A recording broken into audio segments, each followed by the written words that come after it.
Cast your mind back to the summer of 2018, the Luzhniki Stadium in Moscow. Kylian Mbappe, 19 years old, becoming only the second teenager in history after Pelé to score in a World Cup final. France lifting the trophy, Didier Deschamps becoming one of only 3 men in the history of the game to win the World Cup as both captain and manager. That evening felt like the beginning of something. A generation of French football built around Mbappe and a squad of extraordinary depth that would, surely, go on to dominate the next decade. 4 years later, in Qatar, France went all the way to the final again and lost a penalty shootout to Argentina in what many regard as the greatest World Cup final ever played. 2 finals in a row, 1 trophy. And now, in 2026, the 3rd chapter arrives, and almost nothing surrounding it has been straightforward. Because France's story ahead of this World Cup is not simply a football story. It never is with France. There is the squad, there is the manager leaving after this tournament, there is the captain and what his presence means, and then beneath all of that, there is something that generated very little public attention but that matters significantly. The fact that France was at the center of a dispute with FIFA over the costs of attending this tournament that shook the governing body at an institutional level. A dispute about money, about taxation, about what FIFA promised and what it actually delivered. A dispute that for a period placed the reputations of several of the world's most powerful football federations in direct conflict with the organization that runs the sport's most prestigious competition. Let's start there, because that story has been underreported and it deserves to be understood. When the 48 nations preparing for the 2026 World Cup began calculating what participation would actually cost them, some of what they found was not what they had anticipated. The prize money on offer is historically generous. The winner collects $50 million. The total prize pool runs to over $650 million, an increase of close to 50% compared with Qatar.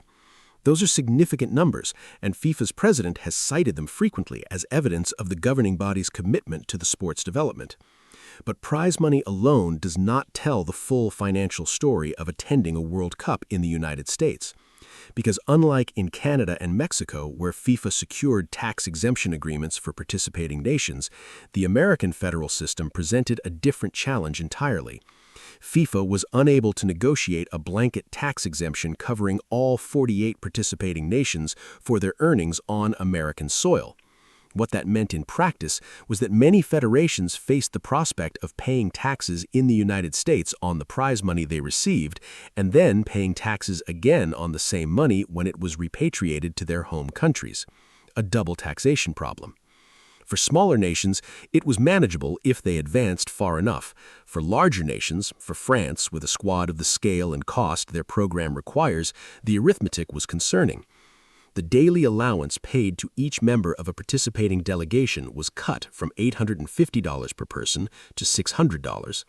That reduction across a delegation of the size France operates adds up to several $100,000 over the course of a deep tournament. When you combine that with the preparation costs of attending, the logistics of moving a full squad across multiple American cities, and the tax exposure on prize money, France was not the only federation looking at its budget and finding that a group stage exit could result in a net financial loss. For a nation whose federation has significant costs and whose supporters demand nothing less than a run deep into the knockout rounds, that is a genuinely uncomfortable position. Reports emerged that France had joined Germany and England in raising these concerns directly with FIFA's president. He was made aware, it was reported, of the strength of feeling, that senior figures within some of Europe's most powerful football federations were not simply uncomfortable, but actively alarmed. He promised to address it. He spoke of working on possible solutions, but the governing body ruled out the one solution that would have resolved the issue cleanly: taking money from the operational budget and using it to cover each nation's tax bill. The problem was acknowledged. A clean resolution was not delivered. A last-minute agreement on federal tax exemption was eventually reached in the weeks before the tournament, but even that breakthrough was partial. State-level taxes in cities like Los Angeles, with some of the highest income tax rates in the country, remained in place. Players competing at certain venues still faced withholding on their earnings. Treasury departments at national federations were left navigating a complex web of federal and state liability that required individual players to file specific documentation to avoid paying 30% of their income in withholding. The administrative burden alone was significant for smaller associations without dedicated legal infrastructure. France handled the public dimension of all of this with the characteristic composure of a federation that understands how to manage its public positioning.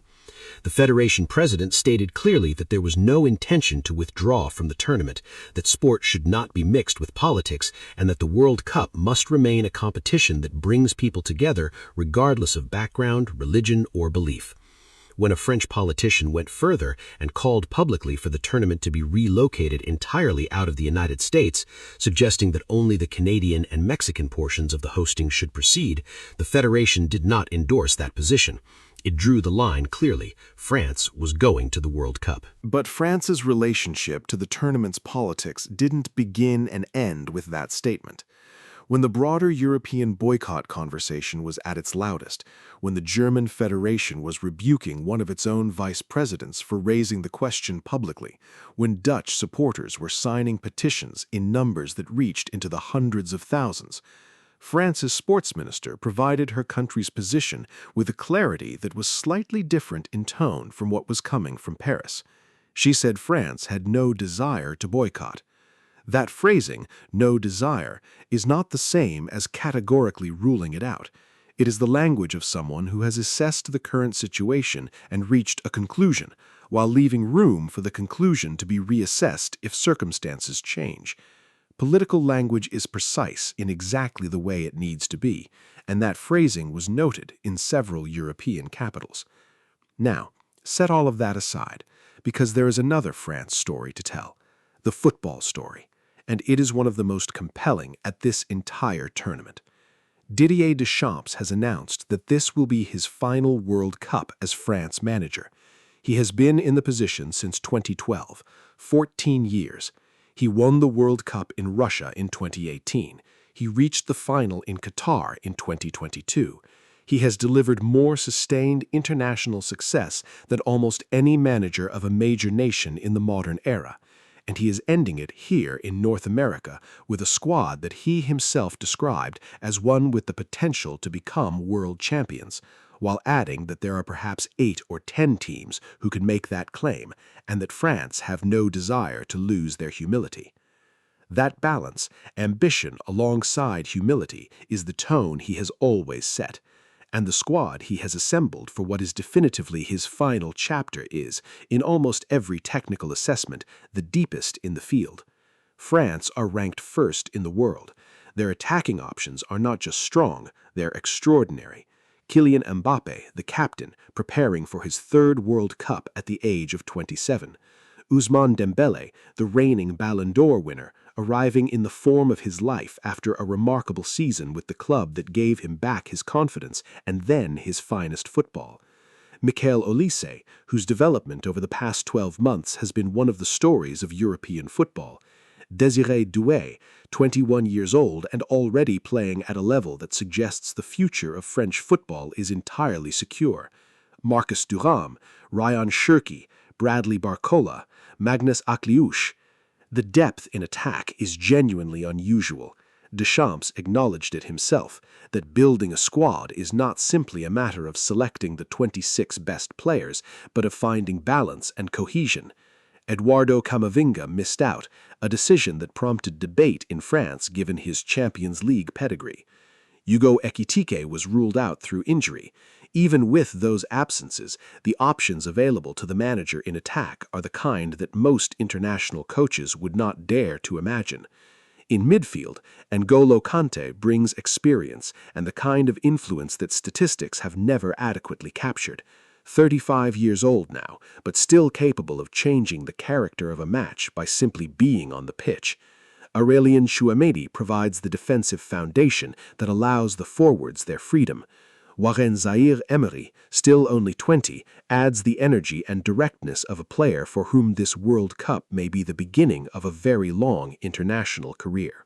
The group France face is not without complications. Senegal opened proceedings on the 16th of June in the stadium in New Jersey. They are ranked 14th in the world, captained by Sadio Mane, a man whose reading of the game and whose leadership have only grown with the years, and they carry the memory of one of the great World Cup upsets. In 2002, in Japan and South Korea, Senegal beat France in the opening match of the tournament. The defending champions, the favorites, eliminated in the group stage by a team making its World Cup debut. Deschamps was in that France squad as a player. He knows that result the way French football people know it, as a reminder that superiority on paper can evaporate entirely on a particular afternoon. Iraq returned to the World Cup for the first time since 1986 after qualifying through the Intercontinental playoffs. And then the final group game, Norway. Erling Haaland on one side, Kylian Mbappe on the other. Two of the 3 or 4 most potent forwards on the planet playing in the same group stage match at a World Cup. Deschamps described it with the quiet enthusiasm of a man who has been around football long enough to know exactly what that kind of match means. A great duel, he said. 2 teams with many big names, but Kylian and Haaland, 2 players recognized around the world. He said both would be contenders to finish as the tournament's top scorer. France last lifted the trophy in Moscow 8 years ago. They came within a penalty shootout of winning it again in Doha. The question hanging over everything they do this summer is whether the third attempt, under a manager taking his bow and a captain still developing into his peak years, produces the outcome that the squad's quality suggests is possible. That question carries extra weight when you set it alongside everything that has surrounded this tournament.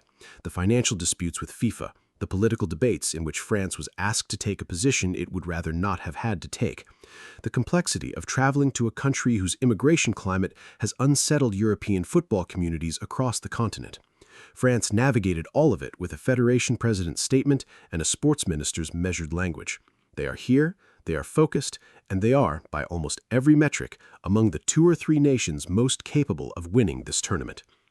What do you remember about France at their best in a World Cup? The 1998 tournament at home, Zidane's 2 headers in the final, a nation united in a way it rarely had been.